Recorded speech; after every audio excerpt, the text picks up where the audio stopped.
அடுத்து குலாபு ஷா சென்னையிலேருந்து கேட்குறார், மோசமான மரணம் 2 மட்டுமே.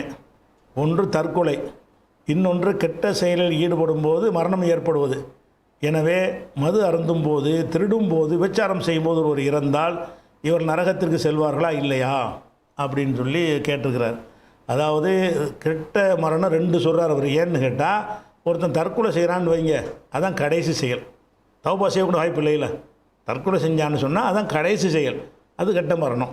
ஒரு தீமையான காரியத்தை செஞ்சுக்கிட்டு இருக்கும்போதே செத்துட்டான். விபச்சாரம் செஞ்சுட்டு இருக்கும்போது அதில் செத்து போயிட்டான். திருடிக்கிட்டு இருக்கும்போதே செத்து போயிட்டான். அல்ல வேறு ஏதாவது தண்ணி அடிச்சுட்டு இருக்கும்போது பணமாகி போயிட்டான்.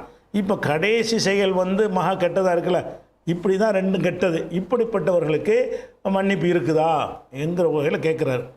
அதாவது இப்போ அடிப்படை விலையும் கொள்ளணும், இதெல்லாம் மன்னிப்புக்குரிய விஷயங்கள் தான். ரசூலுல்லாஹ் சொன்னாங்க, எப்படி லா யஸ்னி ஜானி ஹீன யஸ்னி ஓஹோ மூமினும். மூமினாக இருக்கும்போது ஒருத்தன் விசாரம் செய்கிறோம், விசாரம் செய்ய முடியாது. தண்ணி அடிக்கும்போது மூமினாக இருக்க முடியாது. ஒலா எசருக்கு ஹீன எசருக்கு ஓஹோ மூமினும். திருடுறவன் திருடும்போது மூமினாக இருக்க மாட்டான். அந்த நேரத்தில் அவனுடைய ஈமான் போயிருங்கிற ஹதீஸெல்லாம் வச்சுக்கிட்டு தான் இந்த கடைசி செயலாக போச்சுன்னு சொன்னால் இது மகா கெட்டது என்கிற ஒரு கருத்தை சில பேர் சொல்லுகிறார்கள். ஆனால் ஒரு அடிப்படை நம்ம வச்சுக்கிறேன்னு ரசூல் ஸல்லல்லாஹு அலைஹி வஸல்லம் அவர்கள் என்ன செய்கிறாங்கன்னா, அபூதர் அவர்கள்ட்ட ஒரு செய்தியை சொல்கிறாங்க. என்ன சொல்கிறாங்கன்னா, அன்னஹு மம்மாத்த மின் உம்மத்தி, என் உம்மத்தில் லா யுஷ்ரிக்கு பில்லாஹி ஷையன், அல்லாவுக்கு எதையும் இணை கற்பிக்காமல் ஒருத்தன் மரணித்து விட்டானே ஆனால் தஹலல் ஜன்னா, அவன் சொர்க்கம் செல்லுவான் என்று ரசூலுல்லாஹ் சொல்கிறாங்க. கடைசி நேரத்தில் கெட்ட செயல் செஞ்சே மூத்தா போனால் கூட ஷிர்க் வைக்காமல் இருந்தால் அதுக்கு மன்னிப்பு, அல்லாஹ் மன்னித்தான்னு வச்சுக்கிறணும். ஷிர்க் வைக்காமல் இருந்து அல்லாஹ் மன்னித்து விட்டான் என்று சொன்னால் தஹலல் ஜன்னா, அவன் சொர்க்கத்திற்கு செல்வான். அப்போ அந்த அபூதர் கேட்குறாங்க, ஒ இன் சனா ஒ இன் சரக்க, அவன் விபச்சாரம் செய்தாலும் திருடினாலுமா என்று அவர் கேட்குறாரு. கால ரசூலுல்லாஹ் சொல்கிறாங்க, ஒ இன் சனா ஒ இன் சரக்க, ஆமாம் விபச்சாரம் செஞ்சாலும் தான் திருடினாலும் தான் அவன் சொர்க்கத்துக்கு போவான். லா இலாஹ இல்லல்லாஹ் மனப்பூர்வமாக சொன்னானே ஆனால் தஹலல் ஜன்னா, சொர்க்கத்துக்கு போயிடுவான். புகாரில் 1237 ஹதீஸில் இருக்கிறது. அப்போ இந்த செயலிருந்து ஒருத்தன் தீய செயல் செஞ்சுக்கிட்டு இருக்கும்போதே மூத்தா போனால் கூட அல்லாஹ் மன்னித்து விட்டால் அவனுக்கு சொர்க்கத்துக்கு எந்த தடையும் கிடையாது. அதே மாதிரி இது புகாரில் 1237, புகாரில் 44வது ஹதீஸில் இருக்கிறது, யஹ்ருஜ் மினன்னாரி, நரகத்திலிருந்து வெளியேறி விடுவார்கள். இது என்னென்னு கேட்டால் கொஞ்ச நாள் தண்டனை அனுபவிச்சுட்டு வெளியே வர்றது. அது எடுத்துட்டுப்புலே சொர்க்கத்துக்கு போயிடலாம், அல்லாஹ் மன்னிச்சிட்டான்னு சொன்னான். இந்த தப்புகளை செஞ்ச ஒருத்தனை அல்லாஹ் மன்னித்து விட்டான், கருணையை கொண்டு மன்னிக்கலாம். இவன் தௌபா செஞ்சதுனால மன்னிக்கலாம். தௌபா செய்யாட்டாலும் அல்லாஹ் நாடனா மன்னிச்சா கேள்வி கேட்க முடியுமா? அவனோட ரைட்டில் உள்ள ஒரு விஷயம். மன்னிச்சுட்டா நேராக சொர்க்கத்துக்கு போயிடுவான். மன்னிக்கலன்னு வைங்க, நரகத்துக்கு போயிடுவான். நரகத்தில் நிரந்தரமாக கிடைப்பானா? கிடக்க மாட்டான். ஏன்னு கேட்டால் யஹ்ருஜ் மினன்னாரி, நரகத்திலிருந்து வெளியேறி விடுவார்கள். மன்கால லா இலாஹ இல்லல்லாஹு, யார் லா இலாஹ இல்லல்லாஹ் சொல்லி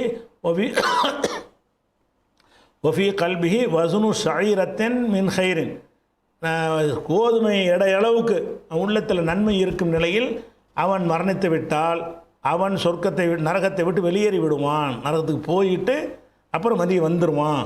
ஓ யஹ்ருஜ் மினன்னாரி மன்கால லா இலாஹ இல்லல்லாஹு ஒஃபி கல்பிஹி வசுனு புர்ரத்தி மின் ஹைரின். ஷஈரத்துன்னா தோல் கோதுமை. தோல் கோதுமைன்னா தீட்டப்படாத கோதுமை, நெல் மாதிரி உமியோடு சேர்ந்தது.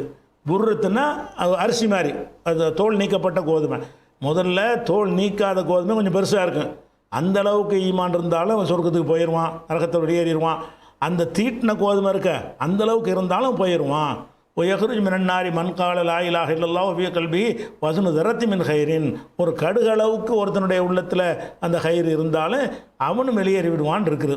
ஹைருங்கிற வார்த்தையை சொல்கிறாங்க. இப்போ ஹைர்னா நன்மைன்னு அர்த்தம். ஈமான்கிற வார்த்தை இன்னொரு அறிவிப்பில் வந்திருக்குது. அப்போ கடுகளவு ஈமான் இருந்தாலும், கோதுமை அளவு ஈமான் இருந்தாலும், தீட்டப்படாத கோதுமை அளவுக்கு இருந்தாலும் அவங்களாம் நிரந்தரமாக நரகத்தில் இருக்க மாட்டாங்க, வெளியேறிடுவாங்க. யாராக இருந்தாலும் வெளியேறிடுவாங்க. அந்த லா இலாஹ இல்லல்லாஹ் சொல்லி அந்த தௌஹீதில் உறுதியாக இருந்தார்களே, இது 44 ஹதீஸில் வருகிறது. அதுபோக அல்லாஹ் குர்ஆன் என்ன சொல்லி காட்டுறான்னு கேட்டால், இன்னல்லாஹ லா யக்ஃபிரு அன் யுஷ்ரக பிஹி, இணை கற்பிக்கப்படுவதை ஷிர்க்கை எல்லாம் மன்னிக்க மாட்டான்.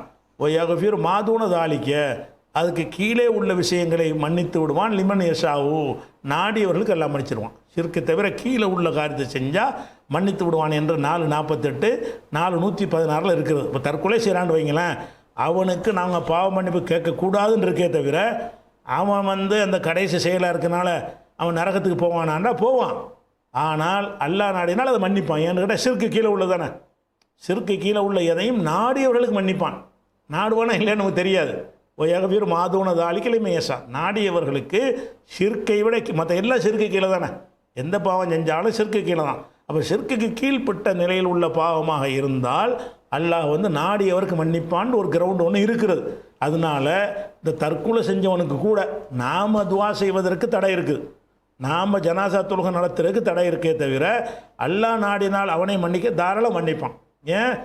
அவனுடைய நாட்டத்தை பொறுத்து அல்லாஹ் நாடினால் அவனை வந்து ஷிர்க்கு கீழே உள்ள பாவம் தான் இது போடான்னு சொல்லி மன்னிச்சு விட்டுறலாம். அது நம்ம கேட்க முடியாது. அதனால் கிட்ட மரணம்னா கன்ஃபார்ம் முடிஞ்சு போச்சுன்னு நினைக்க தேவையில்லை. அல்லாஹ் வந்து அளவற்ற அருளாளனாக இருக்கிறான். அவன் அருளை கொண்டு கண் திறந்து பார்த்தான் என்று சொன்னால்